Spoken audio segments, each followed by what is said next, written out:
E aí, pessoal, vamos lá, segundo bloco da aulinha de hoje. Estamos falando aí dos crimes contra a família e eu acabei o primeiro bloco deixando um desafio para a gente entender qual seria o procedimento ou se seria possível o procedimento da pessoa estrangeira, né, da pessoa de uma cultura arábica, por exemplo, em que é permitido o casamento com várias pessoas. Se isso seria possível ou se isso seria, de possível realização em terra brasilis. E aí eu fiz o estudo do sujeito passivo do artigo 235 para a gente entender justamente a objetividade jurídica e para a gente entender quem seriam aí as vítimas do delito, ou seja, quem seriam ou quais seriam os sujeitos passivos. E aí a gente aprendeu que os sujeitos passivos seriam, de um lado, a pessoa ludibriada, a pessoa que contraiu o casamento com aquela pessoa que já era casada. Claro, né? Não sendo a exceção prevista no parágrafo 1º do artigo 235. Ou seja, aquela pessoa que casou com uma pessoa que já era casada, ela não tinha conhecimento desse impedimento, não é isso? E além disso, nós trouxemos também como vítima, como sujeito passivo do delito, aquela pessoa traída, aquela pessoa que era casada com ou é casada com uma pessoa que essa pessoa contraiu outro casamento. Eu dei o exemplo, salvo melhor juízo, de João, que era casado com Maria e que depois se casou com Carla, né, sem que tenha ocorrido a dissolução desse matrimônio. Nesse caso, tanto Carla quanto Maria são vítimas do delito. Mas eu disse no finalzinho do nosso bloco que a principal vítima do delito não seriam aí essas pessoas, seria o Estado. Por quê? Porque a objetividade jurídica do delito, a objetividade jurídica, aquilo que se busca proteger com a tipificação do artigo 235, é nada mais, nada menos do que o casamento. E lá no Código Civil nós temos um mandado de quê? Um mandado de formalidade. Nós temos lá nos dispositivos que eu mencionei uma necessidade de respeito à habilitação prevista no artigo 1525, lá do nosso queridíssimo civilzinho, lá do nosso Código Civil. Então, nesse aspecto, eu volto aqui trazendo a percepção de que essa pessoa estrangeira pode sim constituir casamento com várias pessoas em terra brasilis entre aspas, porque esse procedimento não vai ser conforme a legislação brasileira. Esse procedimento ele vai necessariamente acontecer conforme a legislação daquele país em que a cultura e a própria lei admite o casamento entre várias pessoas, em regra de um homem com várias mulheres. E sabe como é que o sujeito faz isso?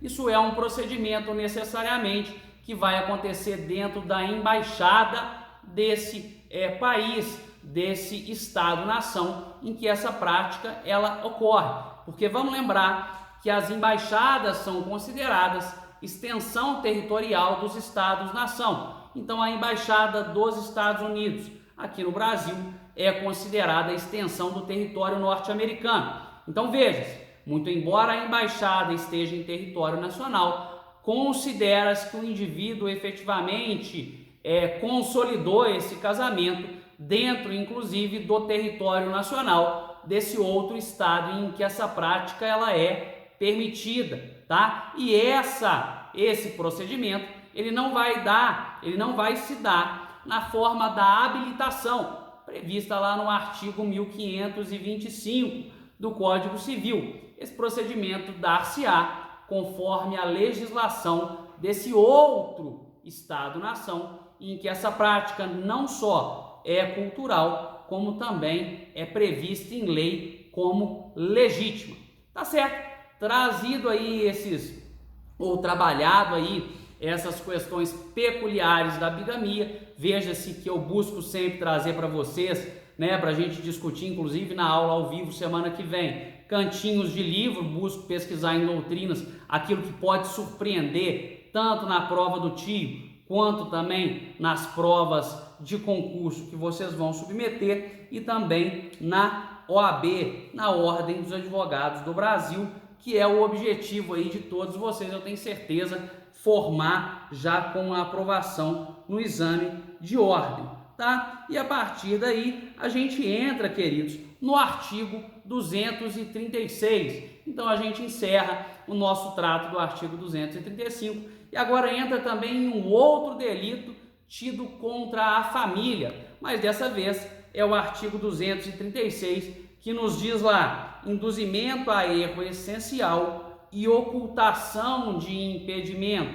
Eu não sei se nós chegamos a debater sobre isso, mas é algo muito interessante de se trazer aqui para a gente polemizar, e não só para a gente polemizar, mas para a gente buscar ali o cantinho do livro, né? É muito interessante a questão do transexual. Bem, nós temos até um filme que, né, foi premiado com o Oscar, que trouxe a narrativa romântica da primeira cirurgia de transgenitalização da história. Então nós temos que fazer uma análise aqui do transexualismo, como sendo completamente diferente da homossexualidade.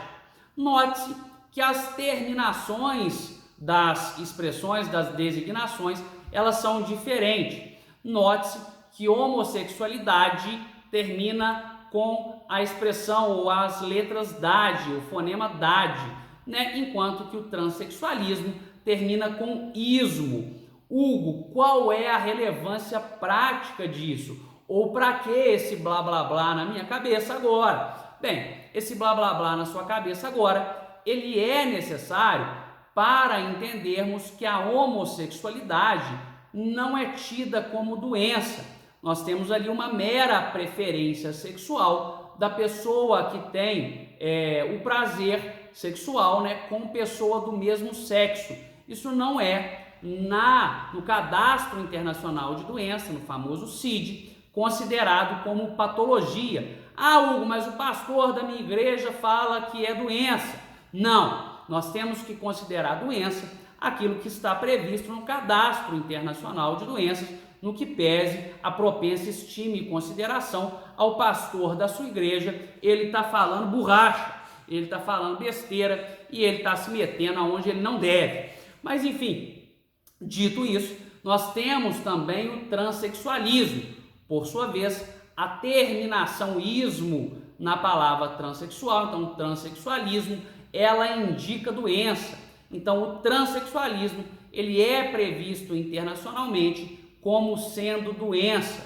Nós temos até uma filosofia dentro da medicina, para quem acredita, né, que a medicina é uma ciência meramente objetiva e não se põe a valorizar as questões psicológicas, fica aqui uma indicação de que a psicologia ou a psiquiatria não é mais apenas um ramo da medicina, mas hoje o estudo corporal, ele é todo sistêmico, ele é todo esquematizado, de forma que a psicologia e a psiquiatria influenciam ou estudam a influência das questões da alma, entre aspas, em todo o sistema corporal. Por que eu estou dizendo isso? Porque a definição de transexualismo, a definição ela passa por um conceito que me parece inclusive filosófico.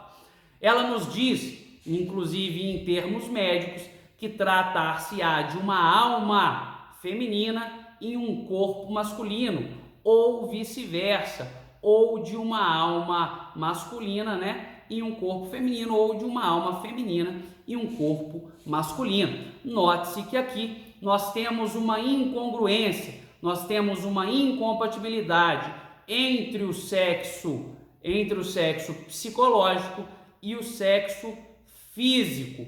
Isso não tem nada a ver, doutores e doutoras, necessariamente com banalização da sexualidade ou ainda com promiscuidade. Isso não tem nada a ver com banalização ou com promiscuidade. Por que eu digo isso? Porque não necessariamente, tá, a questão da incompatibilidade física com a mental, na questão sexual, gera ou acarreta uma preferência sexual. É possível, é plenamente possível, e isso inclusive dá uma confusão mental na cabeça de vocês, mas a gente tem que falar. É plenamente possível que um transexual ele seja gay. Hugo, eu não entendi, me dá um exemplo. Claro, perfeitamente. É perfeitamente possível que um transexual ele seja homossexual. Vamos lá. Um homem ele tem uma incompatibilidade do sexo biológico com o sexo mental. Então, no que pese ele ter nascido com aparência masculina, a situação psicológica, ou a concepção psicológica do indivíduo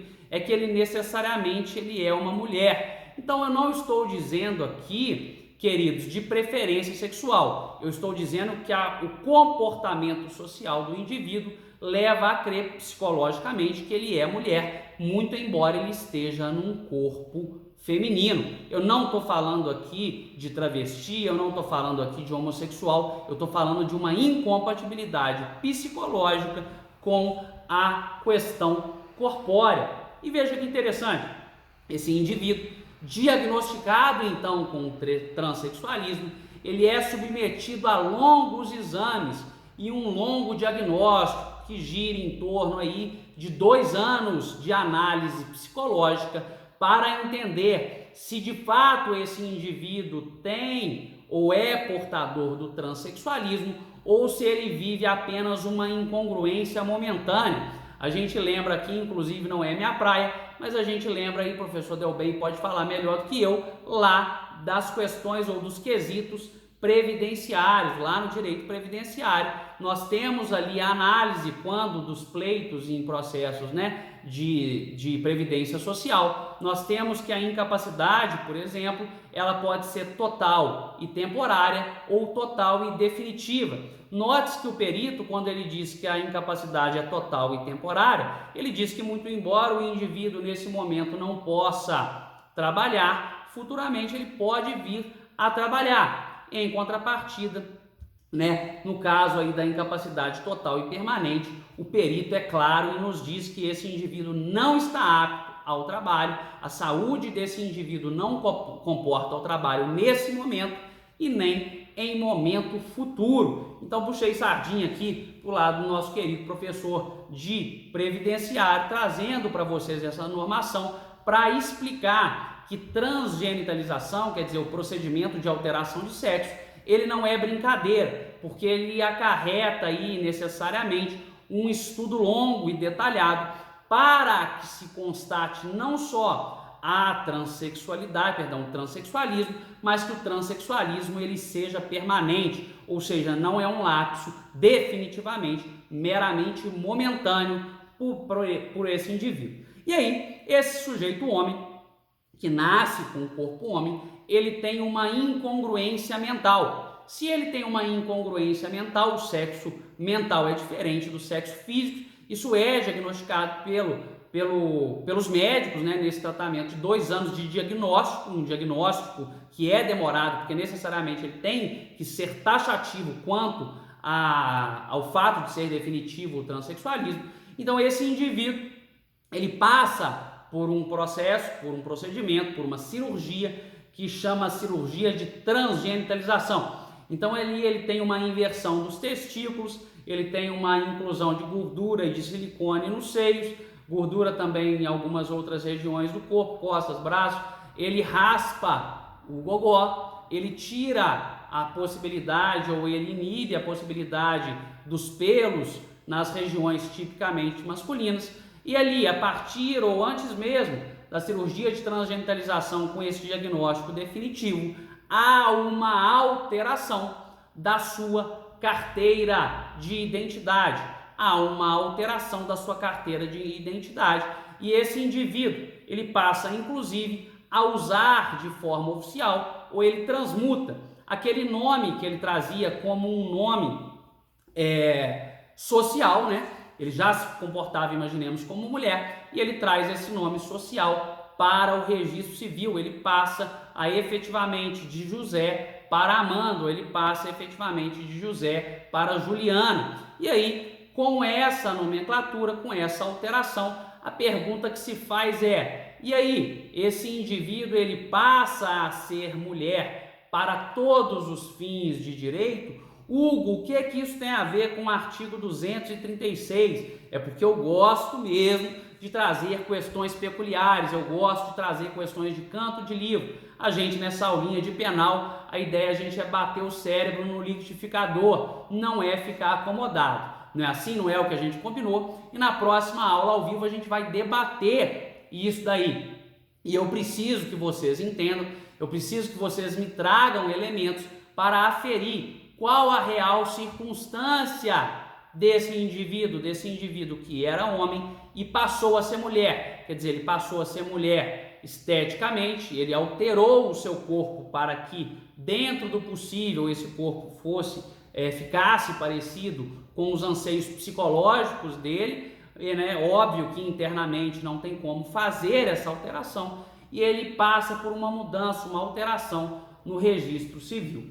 Note-se que, voltando aqui também, óbvio que não é a minha praia, mas a gente tenta trazer um volume de informação para quem acha, sobre aquele pífio argumento também relativo ao aborto, de que se banalizar, toda mulher vai abortar, não vai tomar pílula, não vai usar outro método contraceptivo, não vai usar a camisinha, não vai usar o DIU, e simplesmente se a mulher passa ali ou se descuida e engravida, ela vai simplesmente abortar. Essa tese ela é esdrúxula. O aborto é um procedimento completamente doloroso que expõe o corpo da mulher, expõe também não só internamente, né? Não só externamente, perdão, internamente, de uma forma muito lesiva, de uma forma muito grave, e per si é um tratamento muito doloroso com um pós-cirúrgico intenso, principalmente de uma gravidez que já está um pouco avançada. Vamos falar ali que está beirando ali os 3 meses, é algo que mexe muito com o corpo da mulher. As meninas podem falar aí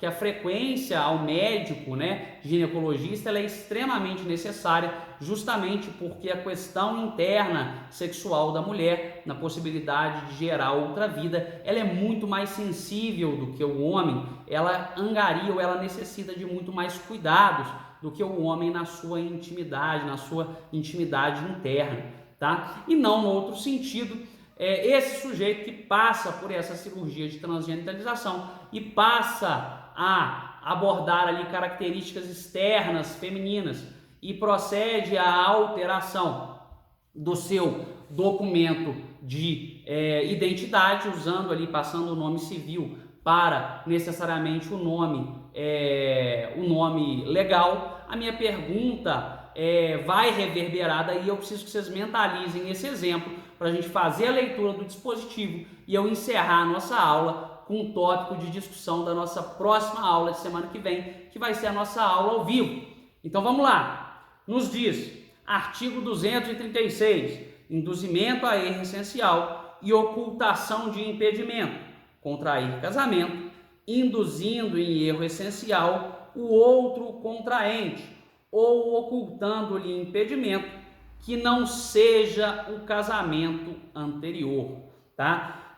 Então, contrair casamento, induzindo em erro essencial outro contraente ou ocultando-lhe impedimento que não seja o casamento anterior. Por que essa expressão ao final exclusiva, excludente, de que não seja o casamento anterior? Porque necessariamente, se for o impedimento constitutivo o casamento anterior, nós temos aí o crime de bigamia. E aí, os doutores e doutoras sabem muito melhor do que eu que, por força do princípio da especialidade, a norma especial prevalece sobre a geral. E aí eu lhes digo com muita propriedade, porque eu tenho aqui, né, que mencionar para a gente enriquecer, que tratar-se-á o artigo 236 do Código Penal de norma penal em branco. O que é norma penal em branco?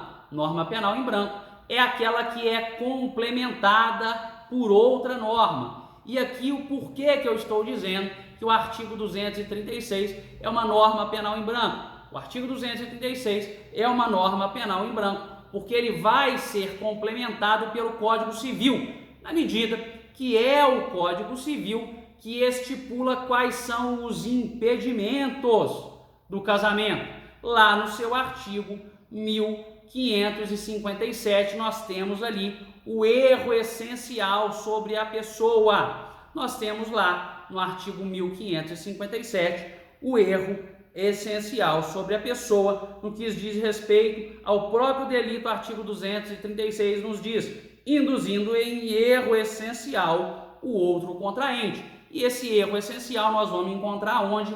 Lá no artigo 1557 do Código Civil, o qual me passo agora à leitura.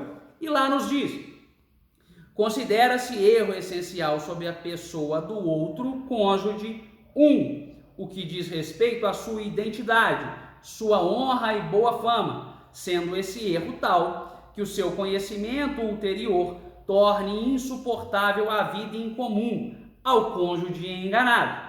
2. A ignorância de crime anterior ao casamento, que por sua natureza torne insuportável a vida conjugal. 3.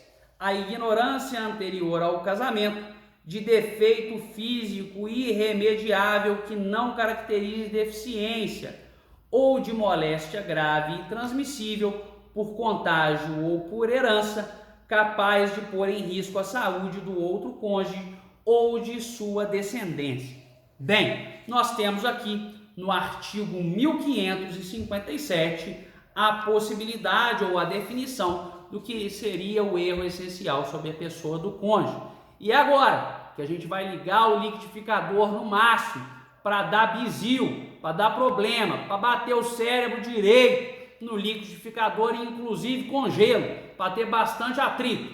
A minha pergunta é: esse sujeito, esse camarada que passou, que tinha ali o sexo mental diverso do sexo físico, ele nasceu homem, mas mentalmente ele entende que ele é mulher, ele passa por um diagnóstico e é diagnosticado com transexualismo definitivo, é submetido às cirurgias ou aos procedimentos estéticos de alteração externa do sexo, quer dizer, a inversão do pênis, a inclusão de próteses de silicone e demais alterações de gordura, o bloqueio, a raspagem do gogó e o bloqueio de pelos, e ele passa a externamente se aparentar mulher e inclusive incontinente a isso ou paralelo a isso, esse indivíduo altera a sua documentação e passa a ser mulher. Legalmente falando, ele ostenta o nome de mulher no seu documento, ele passa o nome que ele usava como nome social, ele faz a alteração do registro